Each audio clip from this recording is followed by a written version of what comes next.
बोले सतगुरुदेव भगवान की जय, माता जी की जय, दासम साध परिवार की जय।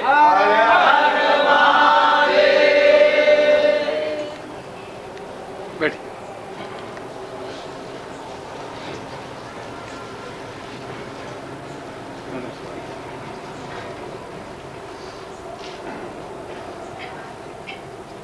इस होली के सुअवसर पर प्रभु के श्री चरण में बैठकर आनंद के सागर में डूबने के सौभाग्य हमें मिला है।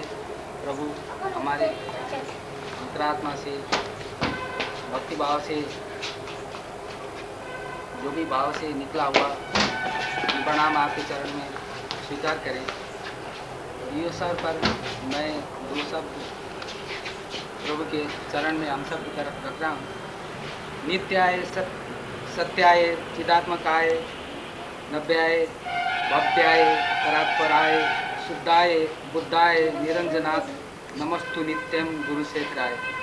नित्य सत्य चैतन्य भव्य परात्पर शुद्ध बुद्ध महान गुरु को हम सब प्रणाम वेली समर्पित करते हैं। हे गुरुदेव, हमारी तरफ से कोई त्रुटि हो तो क्षमा करें। इस सुअवसर पर प्रभु ने हम सबको एक साथ पिरोने की जो कष्ट उठाया है उस स्वरूप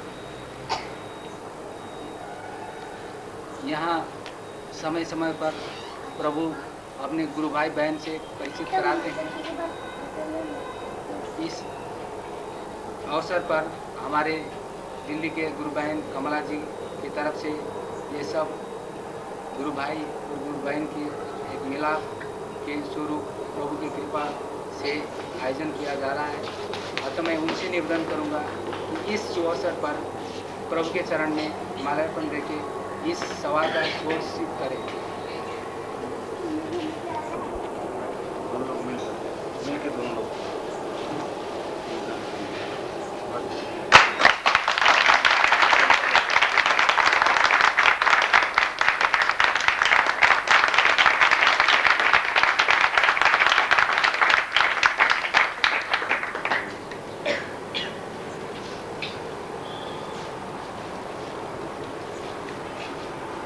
इस अवसर पर मैं ये कहना चाहूँगा कि हमारे गुरु भाई अरविंद जी का आज जिनका जन्मदिन है,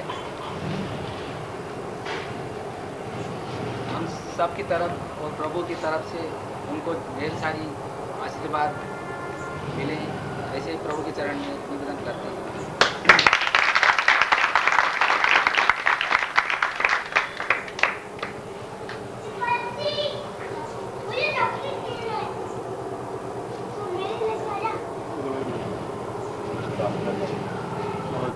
ये फाल्गुन मास और ये दिन जिनको हम होली के नाम से विभूषित करते हैं, कहते हैं होली शब्द बहुत बाद में हुआ।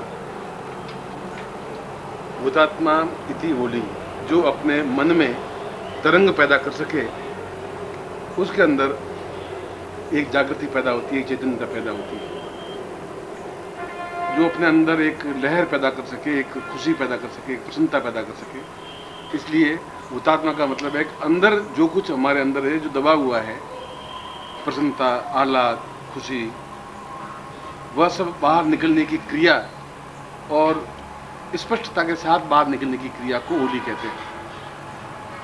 और कई हजार वर्षों से ये नहीं कोई हिरण्यकश्यप पैदा हुआ या उसको जलाया या होली को जलाया, उसी से होली तो पुराणों में भी वर्णन है। और किसी भी दिन होली मना सकते हैं, मगर यदि उसमें हमारे चेहरे पर एक प्रसन्नता का आह्लाद पैदा करने वाला हो, हम अंदर एक आह्लाद पैदा करें।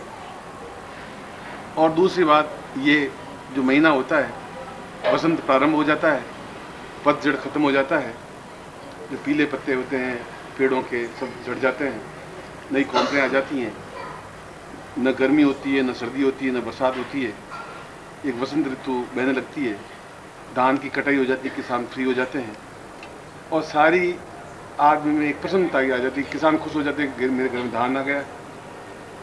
गरीब आदमी खुश हो जाता है कि अब कोई सर्दी गर्मी नहीं है। आम आदमी अंदर प्रसन्नता का अतिरेक करता है कि अब मेरे मन में एक जोश है, एक उमंग है, एक जवानी है, एक ताकत है। इन सारी चीज़ों की क्रिया को लेकर के जो शब्द बना है वह होली है। होली किसी चीज़ को जलाने की क्रिया या कोई उसकी बहन को पूतना को जला दिया इसलिए होली या कृष्ण, वो नहीं है, ऐसा शब्द शास्त्रों में नहीं है। और यदि इन दिनों में भी अंदर तरंग पैदा नहीं हो सके तो साल और पैदा हो ही नहीं सकती। इसमें भी अगर लहर, हिलोर, खुशी नहीं पैदा हो सकती तो फिर जिंदगी में पैदा होगी भी नहीं, फिर तो बेकार जीवन है। और ऐसे बेकार जीवन जीने वाले करोड़ों हैं या 100 में से 98 हैं जो उनके जीवन का उद्देश्य ही नहीं, लक्ष्य ही नहीं है, केवल स्वार्थमय है। और स्वार्थ में जीवन होता ही नहीं है। मैं ऐसा नहीं कह रहा हूँ आप परमार्थ बन जाए, मगर ऐसा भी कहता हूँ स्वार्थी भी नहीं बने। बिल्कुल एक बीच में जब खड़े रहेंगे तब आपके चेहरे पर प्रसन्नता प्राप्त हो पाएगी। स्वार्थी आदमी के चेहरे पर प्रसन्नता नहीं आ सकती और परमार्थी आदमी के चेहरे पर भी प्रसन्नता नहीं आ सकती। साधु संन्यासी के चेहरे पर प्रसन्नता आ ही नहीं सकती। अगर सही अर्थ में साधु है तो बिल्कुल गंभीर रहेगा, आएगा नहीं, इसलिए कि अंदर कुछ है ही नहीं, उसको हिलोर नहीं पैदा हो सकती। और स्वार्थी आदमी बिल्कुल एक ही बात सोचेगा, कैसे मैं इसको लूटूं, कैसे ठगूं, उसके अंदर हिलोर नहीं पैदा हो सकती। इन दोनों के बीच में खड़े होने की क्रिया को होली कहते हैं। जहाँ मेरे मन में किसी प्रकार कोई स्वार्थ नहीं है, लालच नहीं है, वहाँ घर लुटाने की क्रिया भी नहीं है। और ऐसा गाइड है जो आपके अंदर हुतात्मा जागृत कर सके।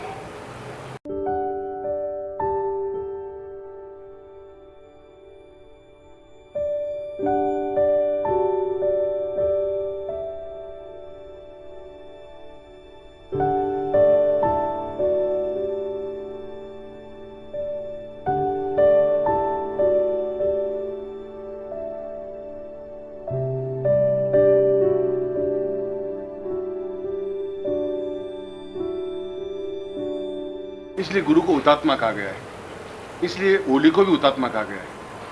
इसीलिए अंदर जो ईश्वर का वास है उसको भी हुतात्मा कहा गया है। इसलिए जो अंदर अग्नि है, जठराग्नि, उसको भी हुतात्मा कहा गया है।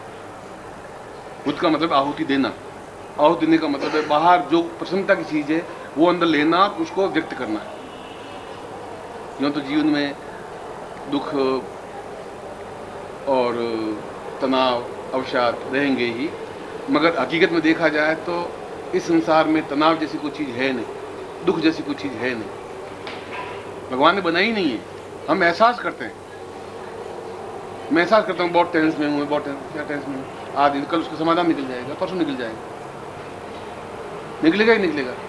तनाव हम क्रिएट करते हैं, दुखी हम खुद अपने आप में दुखी बनते हैं। कल क्या होगा, और परसों लड़की 20 साल की हो गई तो क्या होगा, लड़का नहीं कमा के देगा तो क्या होगा, मैं मर जाऊंगा तो पीछे क्या होगा, जब होगा उसके लिए हम दुखी होते हैं। इसे दुख का कारण हम खुद हैं, तनाव का कारण भी हम खुद हैं। प्रभु ने तनाव नहीं बनाया है, उन्होंने दुख भी नहीं बनाया, उन्होंने वेदना भी नहीं बनाई है, उन्होंने कष्ट बनाया ही नहीं। क्रिएट हमने किया है। उस सारी नेगेटिव क्रिएट को समाप्त करने की क्रिया को होली कहते हैं। हमने होली का अर्थ गुलाल डालना, रंग डालना और कीचड़ डालना ये समझ बैठे। ये तो फूहड़ों की, गंवारों की, अनपढ़ लोगों की, जिनको ज्ञान चेतना नहीं, उनकी है ये एक व्यक्त करने की क्रिया है। बाकी हमारे शास्त्रों में फिर ऋग्वेद में होली का वर्णन है, और वहाँ से आज तक होली तो सब लोगों ने खेली। जितने सन्यासी हैं या गृहस्थ हैं या कृष्ण हैं और राधा हैं और कृष्ण हैं, गोपियाँ हैं, राम और सीता हैं, होली तो उन्होंने भी खेली है, होली उत्सव उन्होंने भी मनाया है। मगर उसमें शालीनता है, सभ्यता है, संस्कृति है, चेहरे पर एक उत्साह है, एक प्रसन्नता है। और यदि तुम्हारे चेहरे पर इन 4 दिनों में प्रसन्नता नहीं आ सकी तो बाकी 361 दिन भी नहीं आ पाएगी। तुम उसी में जलते रहोगे जो तुम्हारे अंदर तुम क्रिएट करते हो और वो वापस ओढ़ते हो। मैला कपड़ा नहीं धोगे तो वापस मैला कपड़ा पहनना ही पड़ेगा तुम्हें। प्रत्येक दिन सूर्य नवी तरीके से उगता है, और जहां सूर्य आज उगा है कल वहां उग ही नहीं सकता।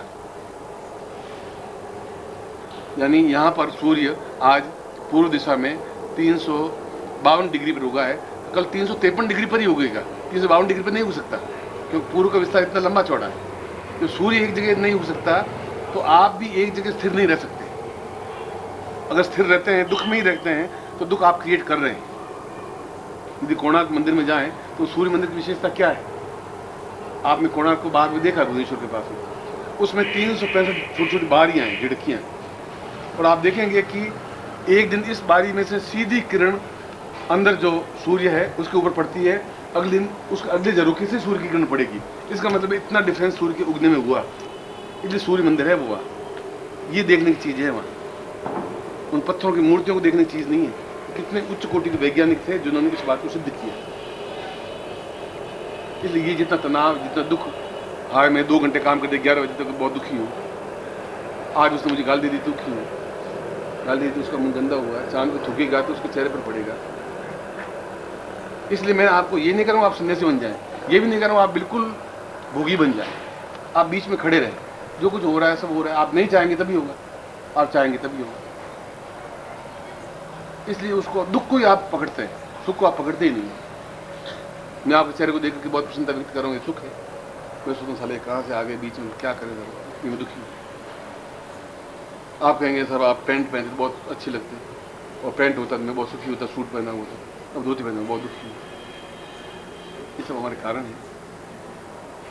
हमारे जीवन में सुख दुख हर्ष विषाद आह्लाद, पूड़ी सब्जी हलवा ये सब बनेंगे। खाली पूड़ी तो नहीं परोसेंगे, खाली हलवा भी नहीं खाया जाएगा, सब रंग होने चाहिए। इसलिए होली का तात्पर्य, रंग और गुलाल तो एक अभिव्यक्ति है, अंदर तुम्हारे है तो है, मुट्ठी पर गुलाल डालने से होली नहीं बन पाएगी, वो प्रसन्नता आ नहीं सकती जिंदगी में।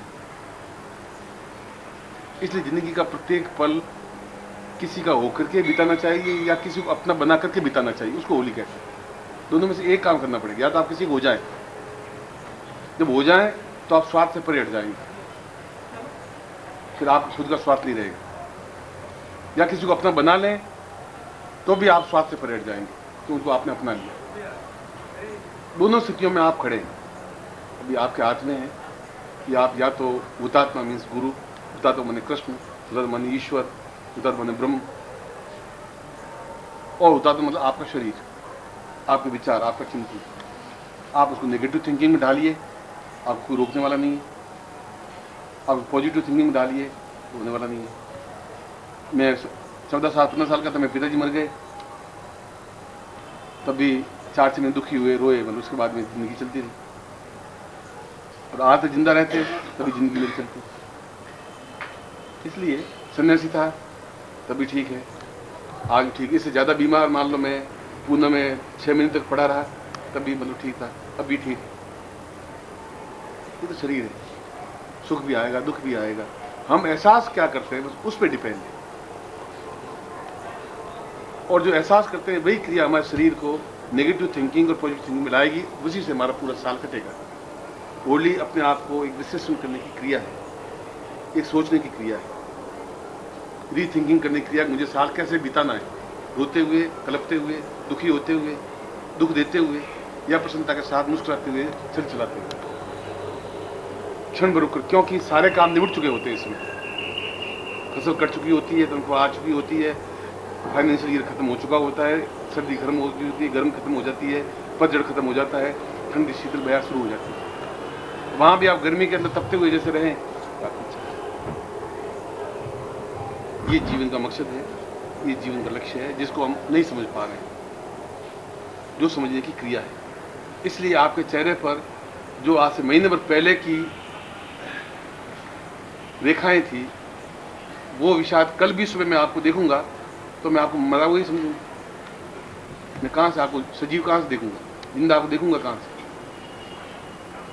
कुछ चेंज आप में आएगा आपके चेहरे पर, अंदर जो कुछ है वो चेहरे पर दिखे। चेहरा देखते मालूम पड़ जाएगा कि आदमी धोखेबाज है, भला है, बुरा है, आज इसमें खुशी है, प्रसन्नता है, अभिव्यक्ति है, नहीं है, ये चीज।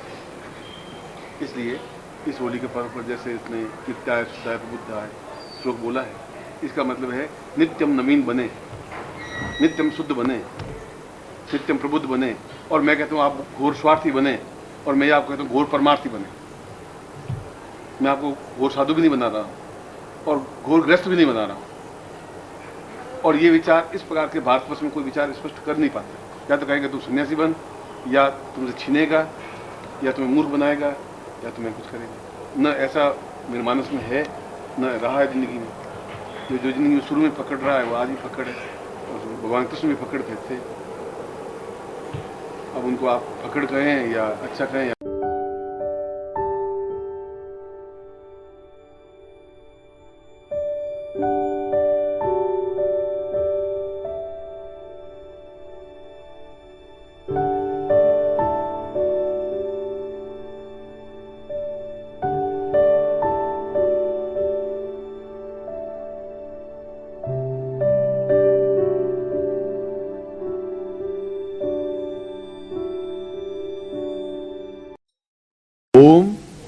परम तत्वाय नारायणाय गुरुभ्यो नमः।